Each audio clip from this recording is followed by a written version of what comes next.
Autumn time, and Black Templars are good now.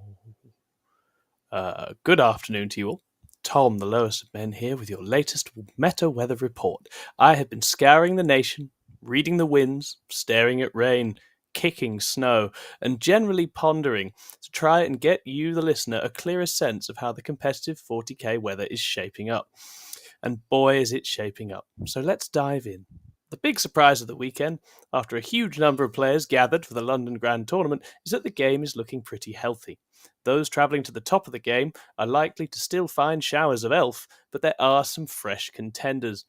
The chaotic front cited in our last report has well and truly arrived, with Chaos Space Marines with Demon allies proving extremely potent in the adjusted game. If you're headed to events, remember to pack appropriate clothing for lots of gold trim and nasty packed infused shooting, or you might get blown away.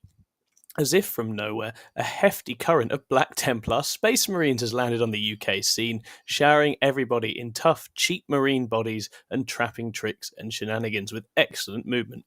Exactly how bad these storms are will depend on people's ability to adapt to them, as it's fair to say the UK's Templar defences have withered in recent years due to underfunding. God damn it, Rishi, stop getting distracted by HS2 and think about the Templar problem, would you? The wider game is looking a lot better.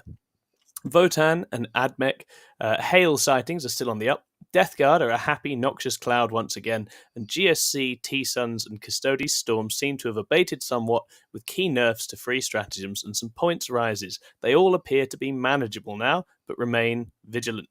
There was a national panic this week about a Necron primary drought that led to mass sales of high-volume shooting from Jack Chapman's gun shop, and this seems to have kept that in check for the time being. Finally, I'm afraid to report that it is that time of year where it starts raining crisis suits.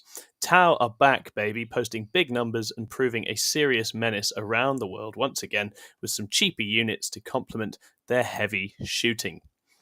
The NID Codex landed from the sky a little while ago, but it hasn't caused a life-ending, dinosaur-killing, crater-style event so much as a smattering of tiny bug fragments. Adjustments in the slate probably stopped this from flooding the UK, and it's a relief to see a new book slot in amongst the pack rather than dominating everything.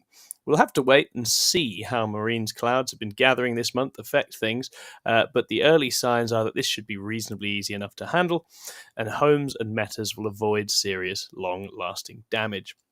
If you are a Drakari or Sisters player, hang in there. Both armies seem to be largely absent from the top of the game at the moment, and it might take a shift in the seasons later in winter to bring them back to life. That's the meta report for this month. I hope you enjoyed it. If you've got any questions regarding the meta weather, you can post them in our Discord channel where I've created a new tab for you.